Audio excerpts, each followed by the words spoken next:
I'm going to thank your panelists and you, Vito. That was a unique conversation. I don't recall a meeting.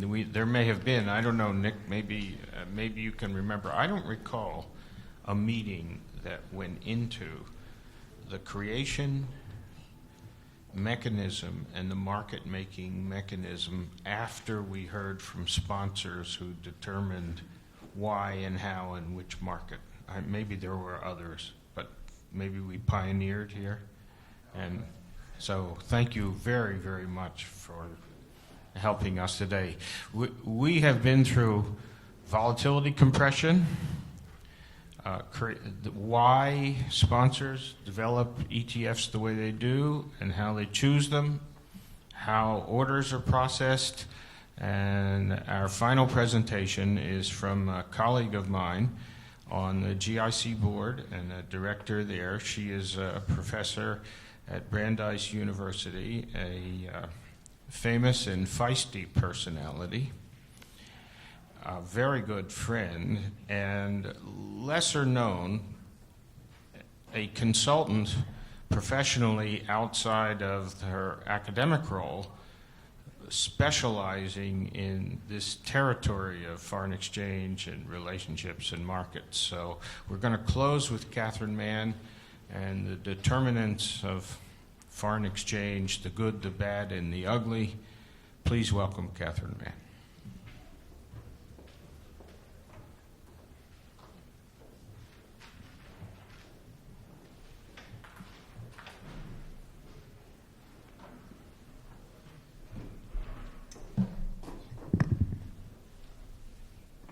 So thank you very much, David, for that kind introduction.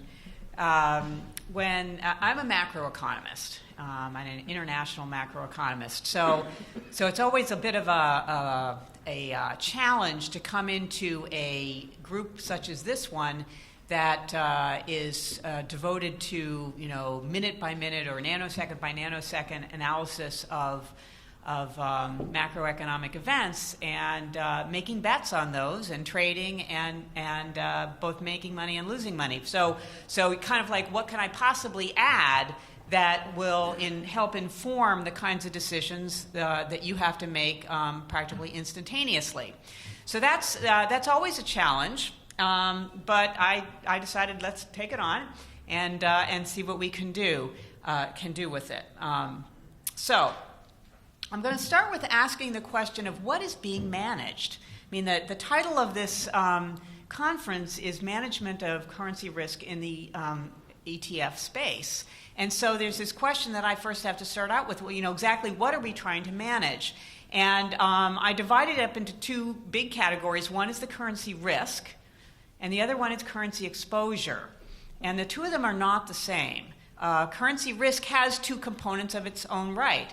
First, how much is riskiness, but within the bounds that are of a normal distribution?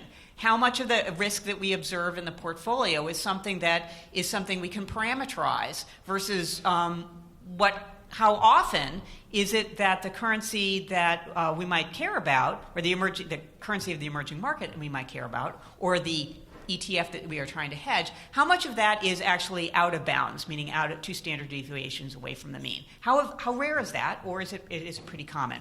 So those are two different ways of measuring currency risk, and I'll come back to them again, but I wanted to put them out. And then the second one is the one that I was asking the question about earlier, and that's currency exposure.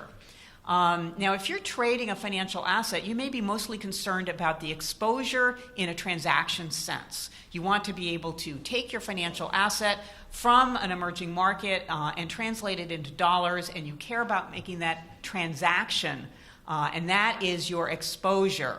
But there also, of course, is the exposure of the real firms, the real economy that underpins those assets, and that real performance exposed to currency is highly diversified depending on whether or not those assets, the firms that are in the ETF are importers, exporters, they're domestic competitors, whatever, they're part of a supply chain. And so there's a difference potentially between, actually definitely, not potentially, but definitely between the relative importance of the manager to financial transactions exposure versus real underpinnings of the assets.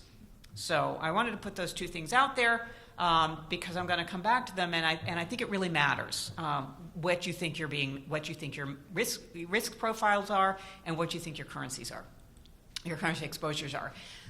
So as a macroeconomist and talking about emerging market currencies, you got to have a little bit of history lesson, especially if you're going to talk about being mostly concerned about the rare events, the ones that are very hard to hedge because it's too expensive to hedge them because they are so rare. So you go back to 3 episodes, and Latin America in the 1980s, the Nordics and Asia in the 1990s. We kind of skipped the 2000s. I didn't want to put in the .com because I don't think it's in the same class. And then 2010s Europe and US. So I've divided these up into sort of what you would look at in terms of macroeconomic fundamentals to help us understand the origins of a currency crisis on the left, but then also given you some pieces of information about propagation factors that were important in each one of these 3 episodes. Now, the macro fundamentals there's nothing really new on any of those, and if you were going to do anything with emerging market countries, whether it's a currency exposure or the real underpinnings, you care about these fiscals and how much of it's bank and original sin, meaning currency mismatches. You care about structure of maturities, and that sort of thing. So that's, I don't think there's anything new or interesting over there, and none of those things are particularly what I want to emphasize. On the propagation factors, though, I think there are some commonalities between these 3 different periods of time that are potentially going to re-display themselves under a new guise in this new world where we're focusing on ETFs. And particularly, let's look at the Latin American example. It should be Originate Syndicate, not original, but Originate Syndicate that was a fundamental component of what was going on with the Latin American debt crisis. There was a lot of everybody wanted to take exposure to Latin America. Most of them didn't want to do due diligence. Big banks wanted to lever up. So the best thing to do was to originate the loans, syndicate it to other borrowers who figured I don't have to do any due diligence because Citibank's been doing it for me, or Chase. That led to 2 things. It led to a concentration of U.S. bank exposures as each bank was lending, and then those other banks were taking on the exposures, and there were a limited number of borrowers. And so company exposure was excessive, the individual companies, and the exposures of U.S. banks, of course, was also, in the end, the aggregation of all of the exposure to Latin America. Nobody did that aggregation exercise. Now, there's something similar that happens with the Nordics and Asia, only it follows a slightly different episode. And this time, it's regional currency contagion and balance sheet exposure. So rather than the exposure being just U.S. banks lending to Latin America, not aggregating up their total exposure, in this case, in the Nordics and Asia, there were the cross contagion from the balance sheets was really not fully appreciated. It also added in the investor herding aspect of this, the network externalities associated with this. In terms of U.S. and Europe, the propagation factors that I think are relevant to consider are, instead of just the internal to an economy balance sheet contagion, there's the cross-country balance sheet contagion. That's, of course, the Greek episode. What's happening? I mean, if Greece had been bailed out at the very beginning, we never would have had the situation that we did. But the other aspect that is relevant, I think, and we might want to consider it again, is sovereign bank bailouts and what role that might play. So in terms of where we are today with regard to equity markets and specifically ETFs, there are 3 lessons of currency crisis history that I think are relevant to consider. First, equity has not been at the center of any of the previous crises. That doesn't mean it's not going to be the centerpiece of a crisis to come. Now, it hasn't been at the center of crisis in the past because there's been this sense that there is shared risk. and it's private. It's different from bank debt. It's different from bonds where the contract is made and you're supposed to pay on it interest and principal. Equity is shared risk. Markets go up, you get a winner. Markets go down, everybody gets to be losing a little bit, but it's not concentrated in the country of origin or the firm of origin. But this shared risk may in fact not entirely be private, to the extent that investments in emerging markets are in state-owned firms. And also this equity may not be completely contained with this shared risk, the extent to which there is equity to bank balance sheet exposure. There are some limitations through the regulatory climate on that, but we have to remember that going back to the Great Depression, not the Great Recession, but the Great Depression was fundamentally about equity on the balance sheets of banks and that contagion.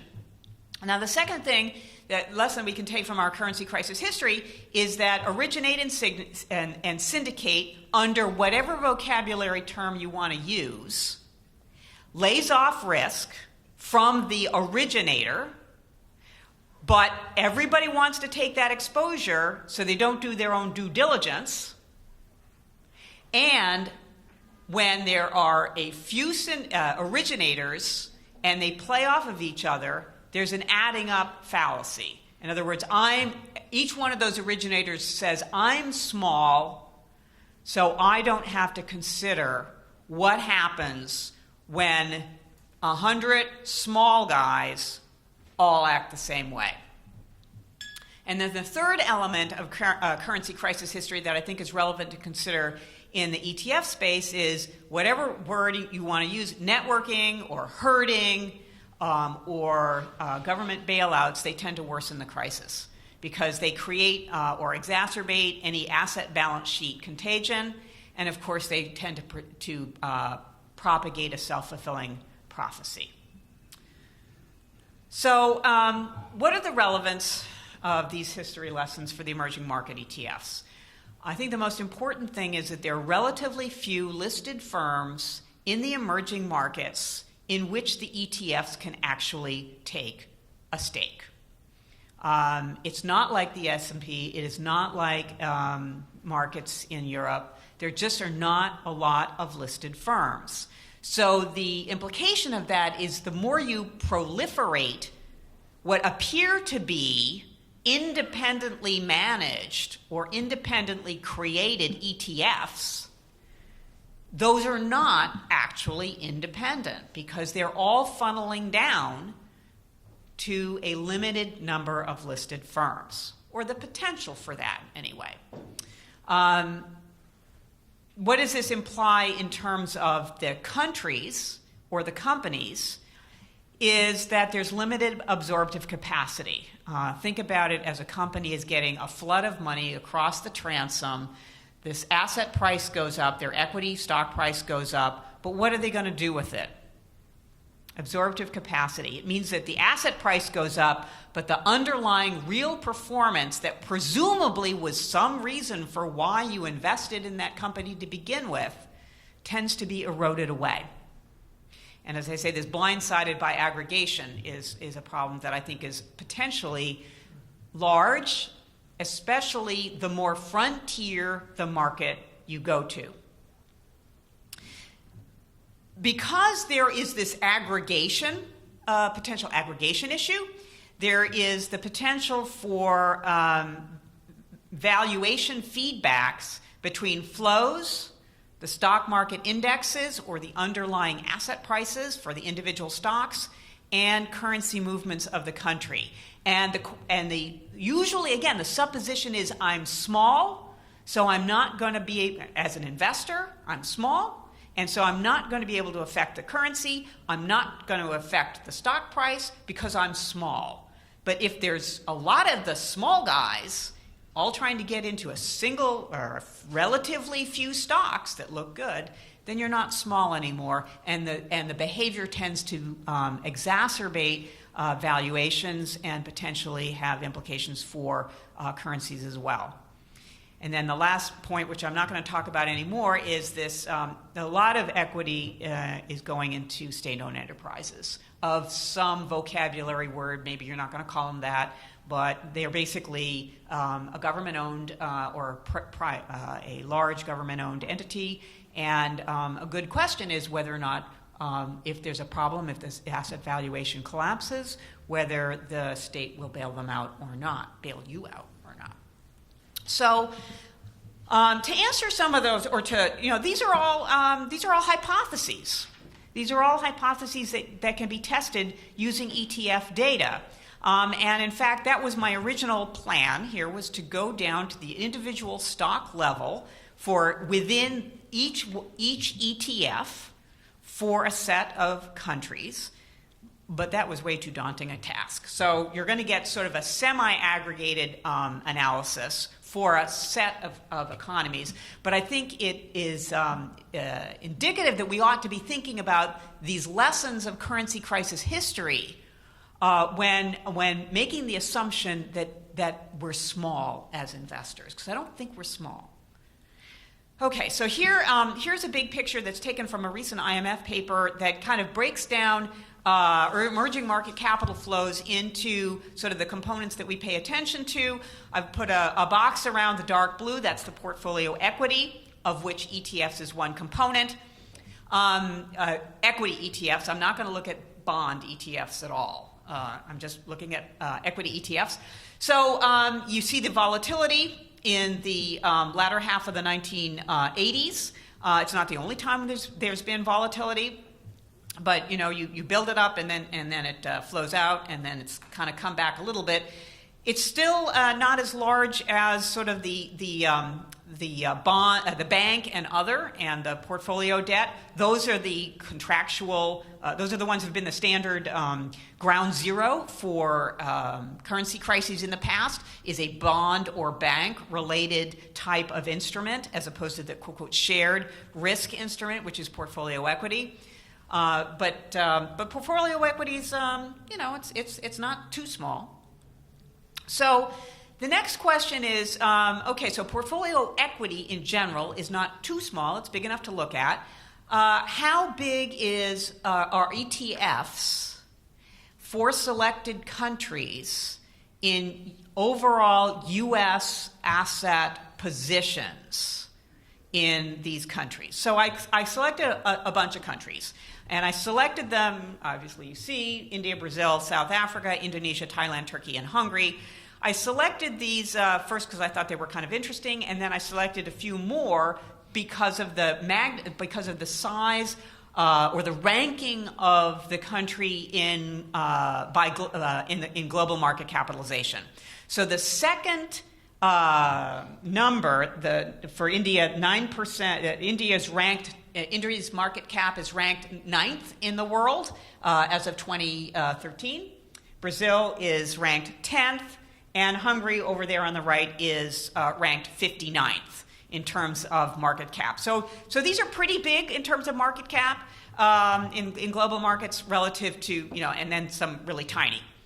The first of the numbers there, so India number 6.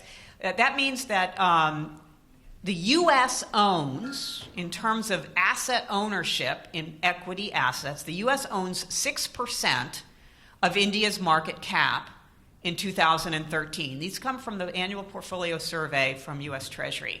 So the U.S. owns 8% of Brazil.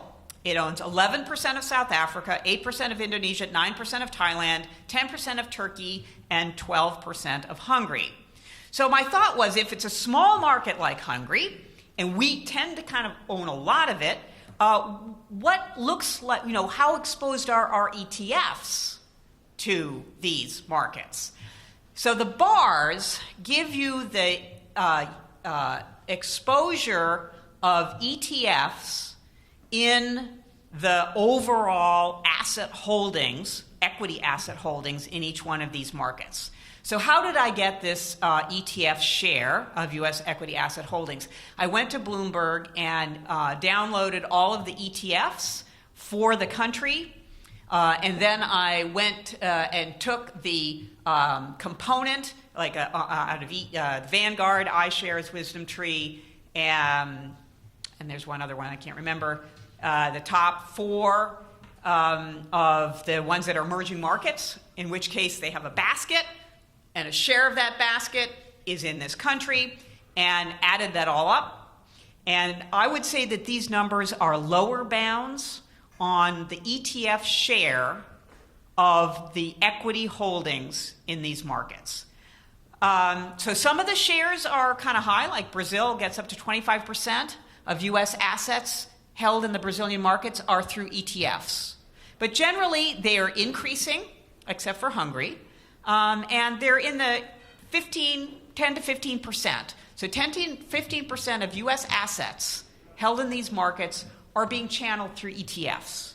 And this is, as an exploding market, I would expect these numbers to be rising over time. And therefore, to the extent that ETFs represent a kind of originate syndicate strategy for individuals to take a position in emerging market, it potentially runs the same kind of risk as the originate syndicate problem in our previous emerging market currency crises. So the next question is, okay, so they're kind of large enough to look at. How big are they in terms of, or kind of what they do, how large are these ETF flows over time relative to the firms? Now, this is where I really wanted to have the individual firm level data, but it was just not going to happen in like, it's a 6-month project at least. So what I've done here is I've given you for each one of these countries over time a sort of a magic, just a simple calculation on taking the ETF fund flows, using that same category where I got the numbers from, and it's, quote, per listed firm. So I've got the total number of firms listed on each one of these exchanges, changes over time. I take the simple average of what the funds are investing into that market, divided it by the funds, by the listed firms, and that's kind of what you get going into each average firm. So if each firm listed on the exchanges got the same amount of money from each one of these ETF funds, or the set of ETF funds, then, for example, Turkey or South Africa in 2009, each one of those firms would have gotten $3 million. And in 2012, in South Africa, they would have gotten $4 million. But then in 2013, each firm would have lost $3 million. That's a lot of volatility for individual firms to handle. And of course, we know that this average is not really an average. What we really want to look at is what the distribution is. And you know that a lot more money and a lot more volatile flows are going to go into a narrow set of companies where most of the listings don't have anything going in them at all. So the distribution underpinning this average is absolutely not normal. Okay? But I think this is indicative of the kind of potential for concentration in a set of listed firms that is a much narrower set than the total number of firms listed on an exchange, and the amount of money that is going into those firms and the likelihood that firms can actually effectively use the funds that are flowing to them. It reminds us of the extent to which funds that were going to the emerging markets in Latin America were not effectively used, and the funds going to firms in Asia in the 1990s was not effectively used. And that becomes sort of creates a vulnerability to the real underlying performance, which is why you presumably invested in those firms to begin with. So the next question is, okay, so I've sort of said that ETFs are kind of big enough to look at, and that secondly, they potentially have this concentration in a set of firms that perhaps leads them to have some problems with absorptive capacity. The next question is are there feedback loops that come from either networking or herding that might be cause for concern when thinking about are we, as investors through ETFs, small or collectively, or perhaps even individually, not small. And so there are three correlations that I'm going to show you here.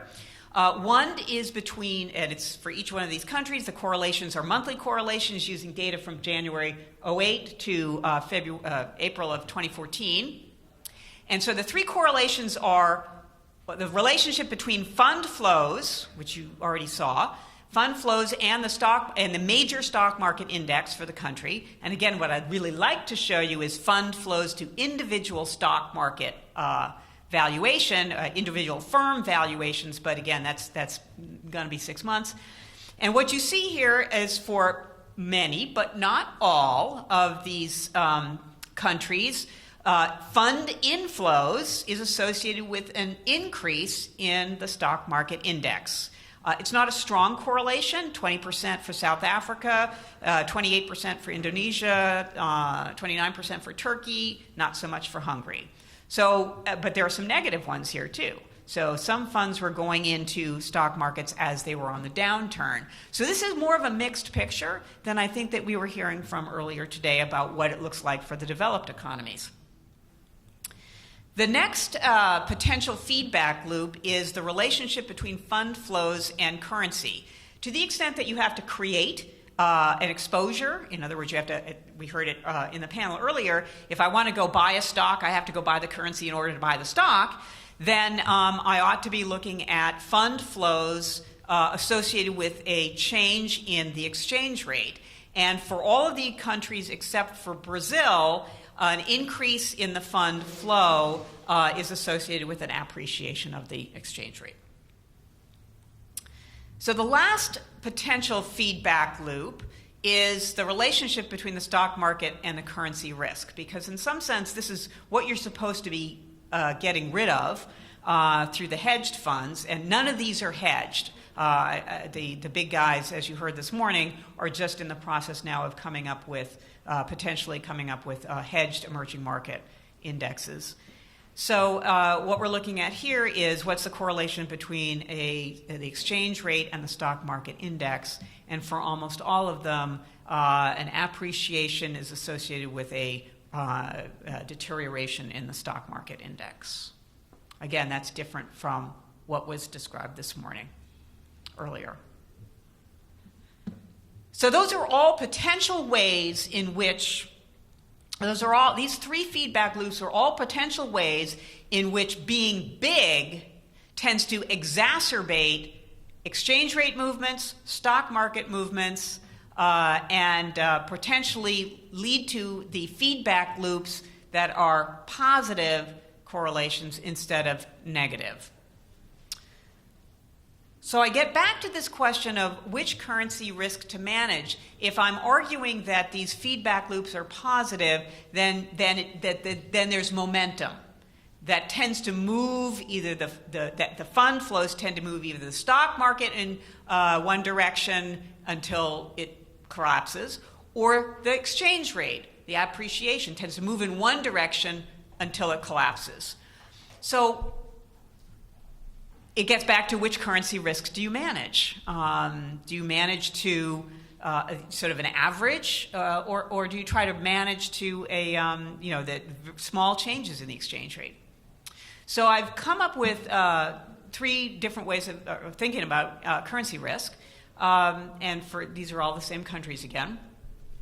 And the bars represent for the time period in question, to January to April, 08 to April 14, the percentage of time that the change in the exchange rate month to month lies within the normal distribution, either one standard deviation, which is in the green, or two standard deviations, which is in the blue. Anything that's below the red, that little kind of magic place in between them, which is, for example, very large for India, and pretty large for Hungary, but not zero for anybody.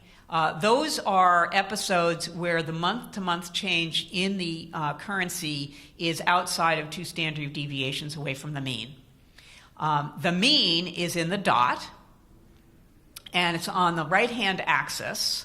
So all of these currencies were depreciating in nominal terms over this time period, except for Thailand. And India was depreciating a lot. So India is an interesting example because they are one of the more vociferous of the central bank governors, in particular, complaining about excess volatility being contributed to their market coming from foreigners, foreign investment. And theirs is one of the larger gaps between the 100 and the 2 standard deviations away from the mean. So in some sense, they have more episodes of the outside the normal distribution than either of the most of the other countries in question. So going back to what I presented earlier, which was which currency exposure to manage, as opposed to this is your currency risk to manage. Do you want to manage the green? Why bother? It's within 1 standard deviation. Maybe you want to manage the 2 standard deviations, which is in the blue bar, but probably what you really care about worrying about is the part that's more than 2 standard deviations away from the mean. So which currency risk to manage. But then which currency exposure to manage? So I've made a little table here with just the signs on it, which is, if the home currency is appreciating your financial translation, you're a gain. It's very clear. It's positive. You benefit. If it's a depreciation, the home currency depreciations, that's bad. And if that's all you're managing, if that's all your exposure you care about, then it's very clear what your strategy should be. But if what you're doing by investing in the emerging market is trying to take a stake in real sector performance, then what assets are in your basket is really important to what's the implication of a currency move. An appreciation is bad for exporters, it's good for importers, it's bad for import competing. If you're a financial sector company, obviously it could go either way depending on what the mismatch on the balance sheet looks like. But the point of looking at the financial translation transactions versus the real sector performance is that if what you care about is managing exposure to real sector performance, it's a much more complex problem than what you're trying to hedge against is exposure to financial translation. So in terms of summary observation, in terms of ETF size, asset holdings, and market cap, they are on the map for U.S. asset allocations. I think to the extent that they account for 10% of asset allocation, U.S. investor asset allocations, this is a big market, and it's only going to get bigger. I think we've already heard about that. It's still small, though, if we look at the market cap of the countries in questions that I showed you. It's rising, though. In some markets, it's over 2% of their total market cap. In terms of fund flows and feedback loops, these feedback loops can be large, and they are, as I say, rarely stabilizing. They tend to be accentuating feedback loops, not stabilizing feedback loops. So what are the lessons of history with implications for asset management? If there's limited listings and augmented asset and currency cycles, then the ETFs are all chasing the same firms. And that leads to a macro aggregation problem. And it also tends to exacerbate a disconnect between asset market and real performance. And this is something that tends to undermine emerging markets' desire to participate actively in international financial markets because they see this disconnect. And the policy response to that is capital controls. And now that that has the blessing of the IMF, I would expect to see more of it. The lessons for managing currency risk, I've already said that, do you manage the real performance, the real sectoral performance, or financial transactional performance? And the more that there's a disconnect between the asset markets and real sectoral performance, it is more difficult to make this distinction, or to do your managing of currency risk appropriately. And I think that's the end. Thank you.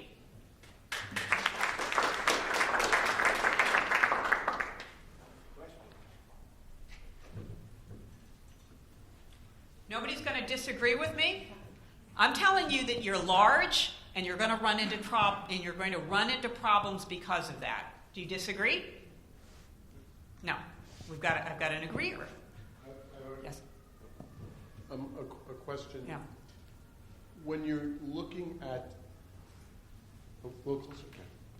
well, the causation of suddenly being two standard deviations outside of the mean, and isn't it a different factor, basically, that we're not even discussing here, such as maybe the outside debt that a lot of these countries have? So we're looking for the causation, not necessarily how to manage this specific risk, because there's going to be something else that's going to cause the two standard deviation that's not even mapped up there.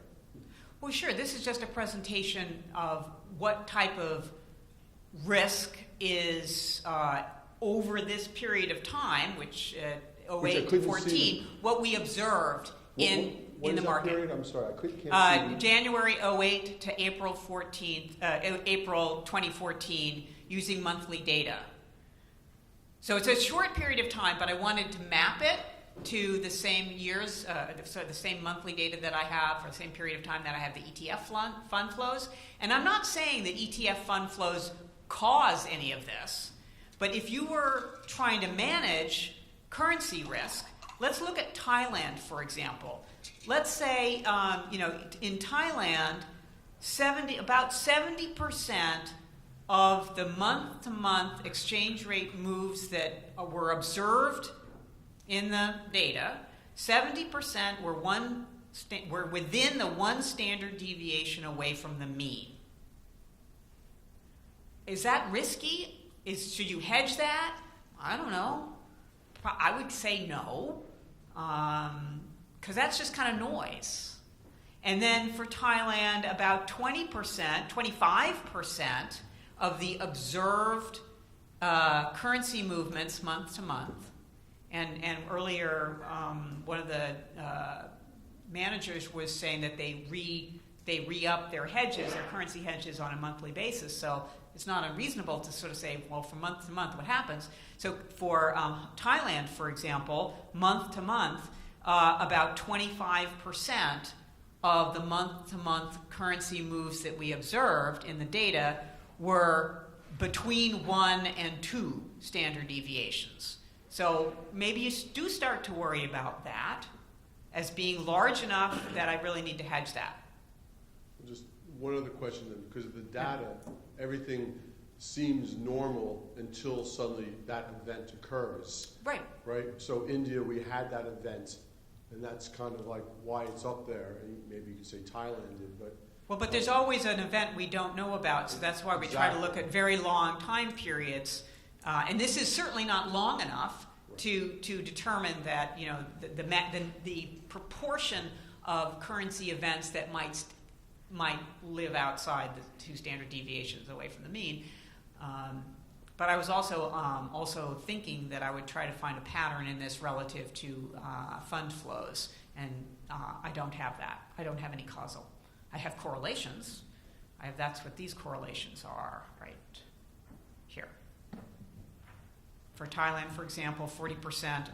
There's a 40% correlation between fund flows and the depreciation of the baht. For Turkey, it's 30%. Hi, this is a little bit tangential, but I could remember a few years ago, specifically in India, when they started to stop taking new assets. Mm-hmm. Same type of thing conjures up a little bit of concern that's been hot in the ETF circuit is the new A-shares listed products. Did that factor at all into your analyses, or these variables that are even just beyond? So all I'm presenting here are very simple observations from the data. I don't pretend to have causality, and I don't pretend to have to prove in any way that ETFs are all going after the same firms on a narrowly listed exchanges. But I'm suggesting that that's something that ETF managers should be concerned about. There are two big guys, there are two medium-sized guys, but there are a lot of little guys out there too that are individual individual countries that are much smaller now, but you could imagine them becoming bigger. And that aggregation up is something that has been that failure to aggregate, the failure to realize that as an individual bank or as an individual holder of corporate debt, or that you're not small, Catherine, it seems like the originate and syndicate model is at the core of this. I can't come up with any examples where that doesn't fail eventually. Maybe it takes time, unless it's very simple, unless you're simply averaging a pool of assets. But as soon as you start compounding the complexity of it, that's when people start to make the assumption that, somebody else did the work. That sort. So do you think we're at that point? Do you think we're heading to that point? Well, so ETFs are designed, it was, again, one of the earlier presenters was saying that, it would take $5,000 to create the ETF that I can sell you for 100. And so if I'm an investor, an individual investor, or with not a lot of money, or like a pension fund with a lot of money, they're not going to do due diligence. They're going to give it to somebody else, and they want exposure to an emerging market, although I guess New Jersey, for example, doesn't want it anymore for whatever reason. So, and some other pension fund as well in the last week. So the idea is that they're not going to do their due diligence. You're going to do the due diligence. That's fine. But if the due diligence is about a relatively small number of companies, and you don't know that this other investment firm is actually in the same market, in the same companies, then it turns out you're both chasing the same market. And you can do your own due diligence, but the lessons of Latin America, Asia, and most recently Europe in particular, but also the US, is that those kinds of originate, syndicate, however you want to call them, vocabulary words, end up creating concentration, excessive exposure to a limited market set, asset appreciation greater than the value of the underlying assets, and that always ends in tears by somebody's tears. I don't think we're there yet with ETFs, but you can see how, because they are small, but everybody's wanting them to grow, and you can see why they should grow, because the potential is there for everybody to get exposure to a market, to these markets, these emerging markets, that historically, they're going to be the emerging middle class and growth and everything else, and so everybody wants to take a stake. Doctor, in many of these emerging markets or even frontier markets, the problem with equity markets is that there's private companies or family groups that are not necessarily participating in the market that could be representative of new entries in the product mix. Right. Is that a net effect long term that could have more entries and kind of diversify the set that ETFs are concentrated on? So that's a really good question, a really good observation. I'm only using listed firms, so I know for sure that there are hedge funds who have taken positions in firms that are not listed, and they would show up as being important contributors to capital flows to emerging markets. And I think an interesting question is within emerging markets own policymaker, and in conjunction with the structure of those markets, will emerging markets choose to bring the unlisted firms, but ones that have foreign participation through venture or hedge, into listing, sort of taking it into the light, so to speak, for broader participation through listing? Or will they sort of say, actually, we're not terribly pleased about the volatility that foreign investors are contributing to our listed firms, and let's keep the family companies. Yeah, I got my foreign participation, but I'm not listed, so I don't really have to pay attention. I don't have to worry about the volatility in the same way.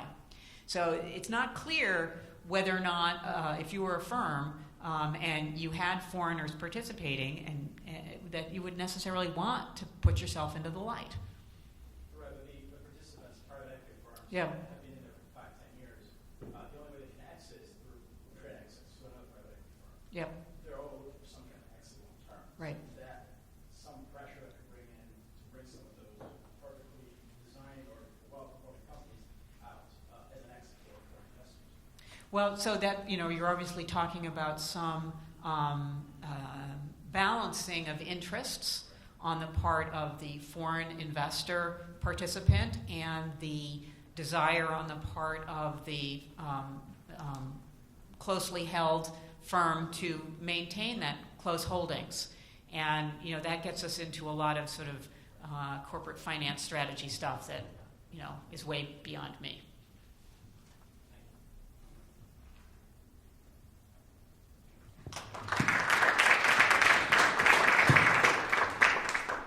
Thank you, Catherine. That concludes our sessions on ETFs and currency. We hope you enjoyed it. We hope you give us a little questionnaire back. The next thing on the calendar for the Global Interdependence Center is July 11th, Jill, in Jackson Hole. Let me also introduce Amanda in the back, Jill Fornito, and Ben Craig. Any questions on the Global Interdependence Center, they're happy to answer them. Thank you for coming.